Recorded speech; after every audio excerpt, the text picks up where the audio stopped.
If you don't get out at once, I'm going to call the police. You are Laura Hunt, aren't you? In 1944, she was Laura, the woman every man in America dreamed of. Emerald eyes, porcelain skin, a beauty so haunting it felt like a mirage. But Gene Tierney didn't live a fairy tale. She lived a betrayal. Her father looted her bank account. Her husband abandoned her soul. And John F. Kennedy? He loved her until his ambition decided a damaged woman didn't belong in the White House. He tossed her aside like a spent cigarette. Her tragedy was so profound, it inspired Agatha Christie to write a murder mystery. Today, we aren't only looking at a goddess, but also survivor of the most beautiful nightmare in Hollywood history. Gene Tierney entered this world on November 19, 1920, in Brooklyn, New York. She was born into the kind of East Coast wealth that smells of expensive cigars and mahogany offices. Her father, Howard Tierney, was an insurance mogul who didn't just raise a daughter, he manufactured a socialite. He shipped her off to finishing schools in Switzerland to learn French and the proper way to tilt her chin for a portrait. She returned to New York a perfect debutante, a polished prize ready for a high society marriage. But Gene had other ideas, and Howard, being a businessman, saw a different kind of profit in his daughter's emerald eyes. When Gene set her sights on Broadway and eventually Hollywood, Howard set up a corporation called Belle Tier to manage her career. Every cent she earned was funneled into this company. Gene signed the contracts without reading them, believing this man would never steal from her. She thought she was gaining independence. In reality, she was becoming the primary revenue stream for a man who treated his family like a portfolio. By 1939, she landed at 20th Century Fox. The studio's big boss, Darryl F. Zanuck, looked at her face and knew he had a hit. But when she opened her mouth, he winced. She sounded like exactly what she was, a polite, high-society girl with a voice that was too thin, too high, and far too innocent for the silver screen. Zanuck didn't send her to a vocal coach. He gave her a much more efficient and much deadlier order. Start smoking.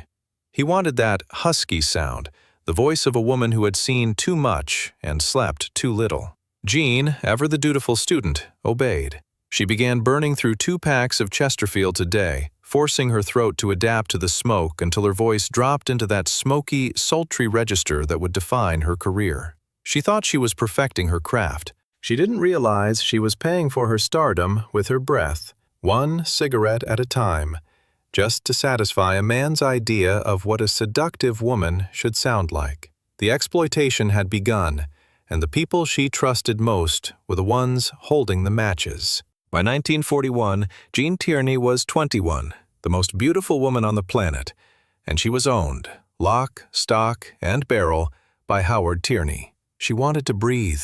She wanted to feel something that didn't involve an insurance premium or a studio contract. So she did the one thing that was guaranteed to set her father's world on fire. She fell in love with Oleg Cassini. Cassini was a Russian count with a reputation for being a playboy and a bank account that didn't match his title. To Howard Tierney, he was a predator, but to Gene, he was the exit door. She eloped to Las Vegas in June 1941, thinking she was finally taking the wheel of her own life. She thought she was leaving her father's control behind, but she didn't realize that Howard had already prepared a scorched earth policy for his only daughter. The honeymoon didn't even have time to fade before the lawyers moved in.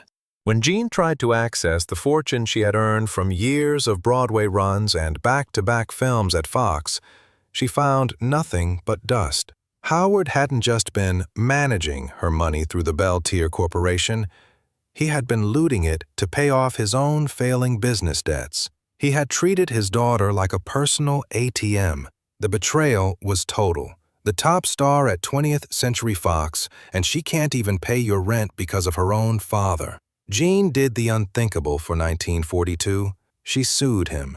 She took the man who raised her to court to get her life back. Every day in that courtroom was a fresh scar, a reminder that the man who used to tuck her in at night valued her emerald eyes only for the dollar signs they produced. She won the lawsuit, but she lost her foundation. Her family was dead to her, and her marriage to Cassini was already straining under the weight of the legal bills and the realization that being a countess didn't pay the groceries. In the middle of this wreckage, Gene looked for a new anchor. She needed something that wouldn't betray her, something she could love without a contract. She wanted a child. By early 1943, she got her wish. She was pregnant. And for a few months, the darkness of the lawsuits and the war raging in Europe seemed to pull back. She felt she had a future again. She was glowing, her belly just beginning to show under her dresses, and she felt a deep, desperate need to be useful, to be more than just a face on a poster. The war was everywhere then. Every young man was heading for the Pacific, and the Hollywood canteen was the last stop for many of them.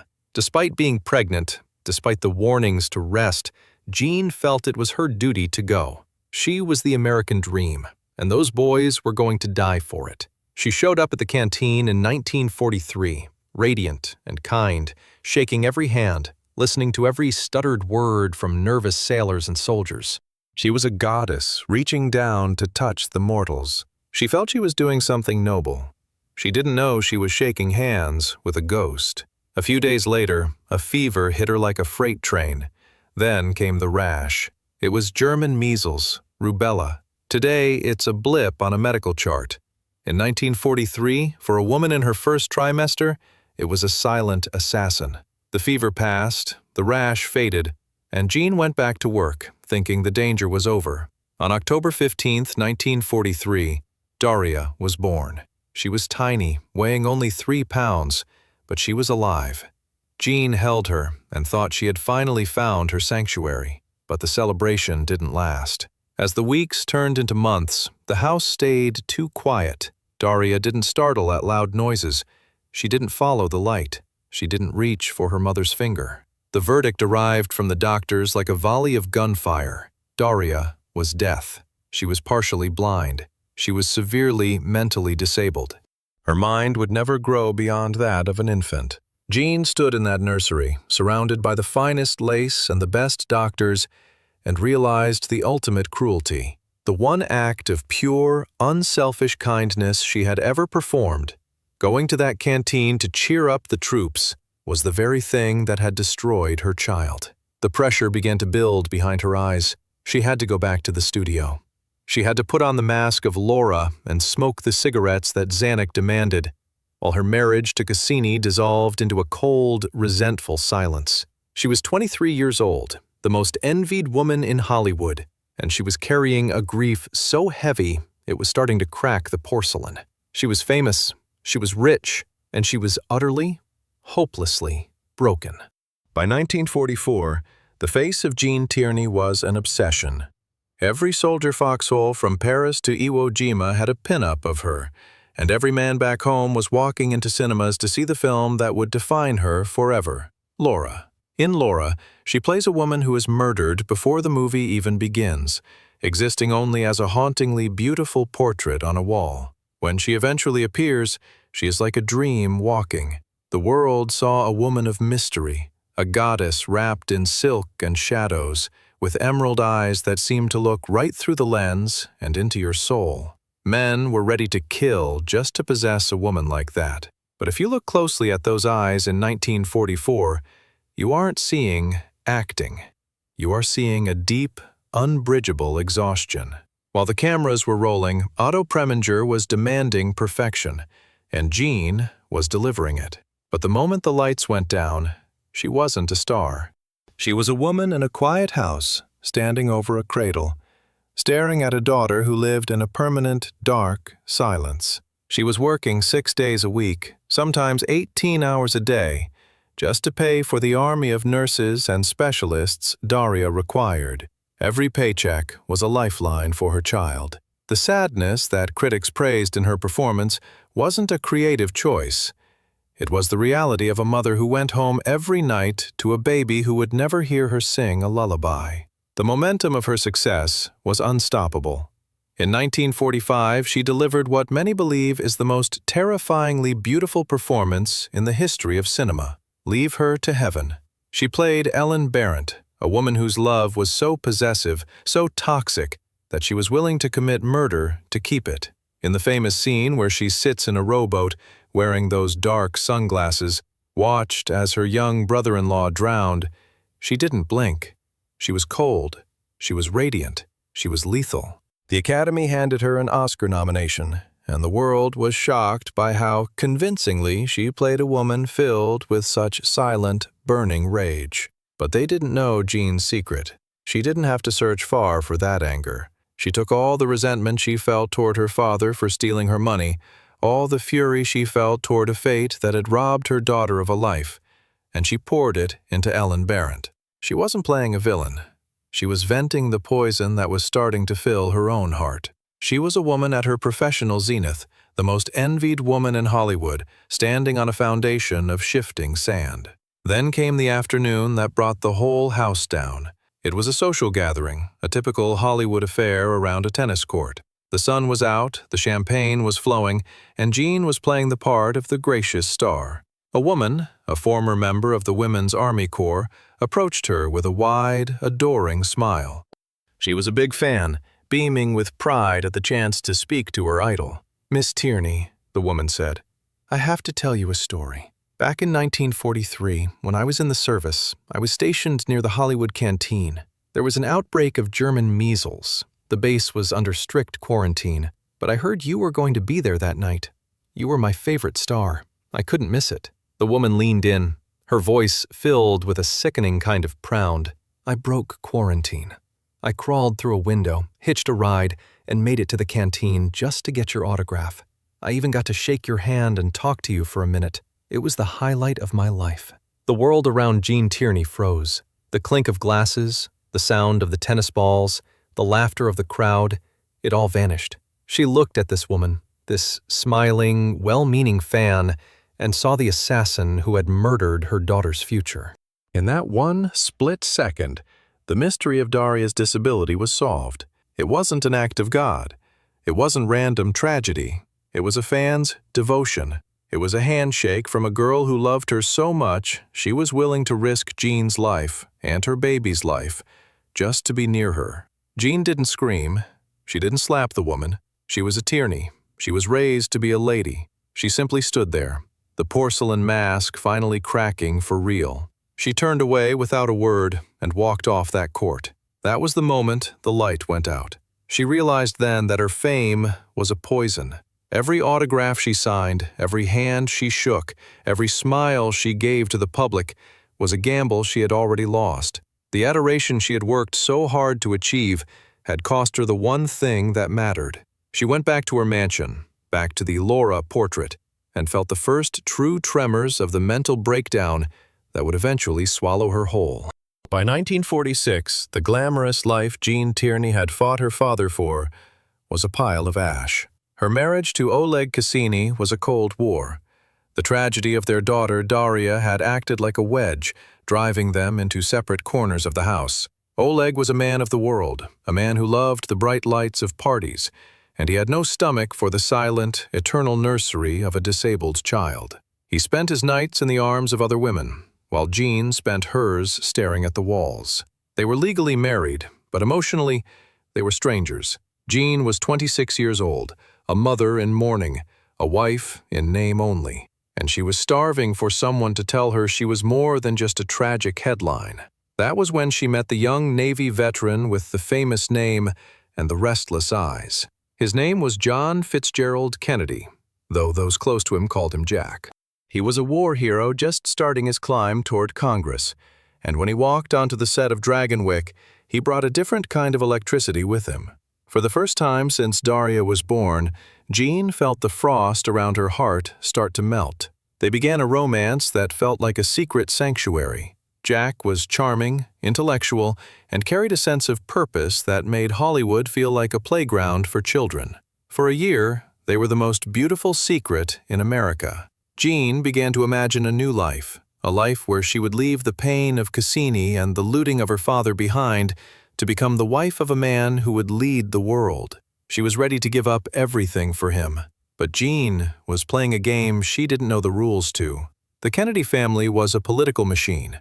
The patriarch, Joe Kennedy, was already calculating the path to the White House. He looked at Gene Tierney and saw a disaster.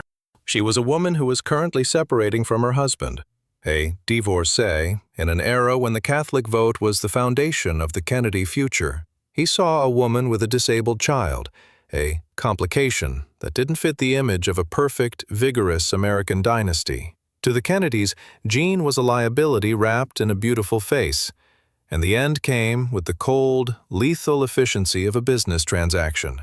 They were having lunch in New York, a quiet, intimate meal. Gene was looking at him, perhaps waiting for a promise.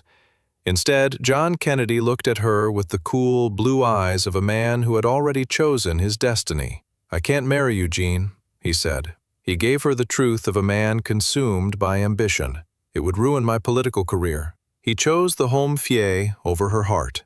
He walked away from that table, leaving her with the realization that she had been betrayed by the three most important men in her life. Her father stole her money, her husband stole her youth, and now the man she thought was her savior had discarded her because she wasn't politically convenient. Gene went back to the studio, shattered. In 1947, she began filming The Ghost and Mrs. Muir. The film is a masterpiece of unrequited love. She plays a woman who falls for the ghost of a sea captain, a man she can hear but can never truly hold. It wasn't acting anymore. Gene was living her own haunting. She was a woman in love with a ghost, the ghost of the life she thought she'd have with Kennedy, and the ghost of the daughter she would never truly know. Watch her in that film. There is a stillness in her, a resignation. She was becoming a ghost herself, a porcelain mask with nothing left behind it but the cold wind of rejection. The descent into the dark valley of the 1950s had begun. The 1950s arrived in Hollywood like a cold front, and for Gene Tierney, the porcelain finally shattered. Every man she had ever leaned on had walked away, leaving her standing alone with a child she couldn't fix and a career that felt like a cruel joke. In 1952, she made the most agonizing decision a mother can make. She sent Daria to an institution. She locked a piece of her own heart behind an iron door, believing it was the only way for the girl to survive. But instead of relief, the silence in the house became a poison. Her mind began to betray her. It started on the set of The Way of a Gaucho. Gene would stand under the hot lights, the cameras rolling, and suddenly the world would go gray. The lines she had memorized vanished. Her brain felt like a radio tuned to static. She was hallucinating, seeing shadows where there were none, hearing whispers in the empty hallways of her mansion. The Emerald Goddess was drowning in plain sight, but the studio only cared about the shooting schedule. They eventually dragged her to the Harkness Pavilion in New York and later to the Menninger Clinic. This wasn't the kind of luxury retreat modern stars go to. In the 1950s, psychiatry was a brutal business. The doctors looked at Gene Tierney, the woman who had captivated a nation, and decided the only way to fix her was to erase her. They subjected her to electroconvulsive therapy, shock treatment. 27 times, they strapped her down and sent a surge of electricity through her brain. They called it medicine. I call it a systematic erasure of the soul. Each session stole a piece of her. She woke up not knowing where she was. She forgot the faces of her sisters. She forgot the lines from Laura. She even forgot how to be Gene Tierney. The very thing that made her an actress, her memory, her emotions, was being burned to ash by the people who claimed to be saving her. She was a hollowed-out shell, a ghost haunted by its own forgotten life. The breaking point arrived on a Tuesday in 1957. Jean was staying at her mother's apartment in Manhattan. The weight of the world, the 27 shocks, the loss of her daughter, the rejection by Kennedy, it all gathered into a single, crushing wave. She felt she had reached the final page of a very sad book. She stood on that 14th floor ledge, the cold wind of Manhattan tugging at her coat, looking out over a city that had stopped feeling like home. The static in her brain was deafening, a chorus of failures and betrayals whispering that it was time to let go. But in that final, terrifying silence, she saw Daria. She pictured her daughter sitting in that quiet, sterile room at the institution, a child locked in a world where no light ever entered and no sound ever reached. Jean realized a devastating truth. Daria might not understand what a mother is. She might not know the name Gene Tierney, but she could feel the warmth of a hand. She could feel the vibration of a heartbeat. Jean was the only person on this planet who truly remembered the little girl Daria was supposed to be. If she stepped off that ledge, she wasn't just ending her own suffering. She was extinguishing the only spark of pure, unconditional love that still reached into Daria's darkness. She was the only witness to her daughter's existence. To leave now would be to abandon Daria to a silence that would never again be softened by a mother's breath. She realized she had to stay. Not because she wanted to live, but because Daria needed her to be alive. She had to be the tether. She had to be the person who remembered the light for a child who would never see it. She stepped back from the edge. It was the quietest, most heroic act of her life. She surrendered to the police. She walked back into the hospital, and she prepared for more shocks and more pain. But the emerald eyes had changed. The goddess had died on that ledge, but the woman, the real Gene Tierney, had finally found a reason to fight the shadows. The storm that had raged for 2 decades finally spent its fury by 1960. Gene Tierney was 40 years old, and the emerald fire in her eyes had been replaced by the quiet, steady light of a woman who had walked through the valley of the shadow and found her way out. Then, in the thin, clear air of Aspen, she met Howard Lee. He was a Texas oil man, a man of earth and industry who didn't give a damn about premiere invites or the toxic whispers of the gossip columns. He had been married to Hedy Lamarr, so he knew the weight of beauty. But when he looked at Jean, he saw a woman who had been through the wars and deserved a veteran's peace. He didn't ask her to be Laura. He asked her to be his wife. In 1960, they married, and Jean did something that Hollywood found utterly unforgivable. She simply walked away. She moved to Houston, Texas. She traded the silk gowns for gardening gloves and swapped the blinding studio lights for the harsh, honest sun of the South. She became a housewife, a volunteer in local hospitals, and eventually a grandmother. The woman who had once driven men to madness and poets to despair found her greatest joy in the dusty, quiet routine of a Texas afternoon. She spent 30 years with Howard, 30 years of a love that didn't come with a hidden agenda. It was the only long, slow breath she was ever allowed to take. But the ghosts of the golden age are patient, and they always come to collect the final bill. On November 6, 1991, the air finally ran out. Jean died of emphysema.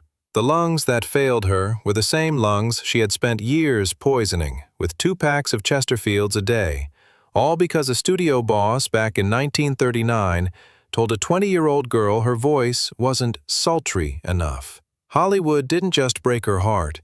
It reached across 50 years and stole her breath. When we look back at the wreckage and the glory of Gene Tierney, we see more than just the most beautiful face in the history of film. She was a casualty of a father's greed, a fan's desperate vanity, and a politician's cold ambition. Yet she is the one who stood on that ledge and chose to stay for a daughter who could never know her name. She is the one who found a way to be whole after being shattered. As we look back on her long journey, do you believe it's ever too late to find your own quiet corner of peace, no matter how much the world has broken you? Share your thoughts with me in the comments. I'll be there, listening. Until next time.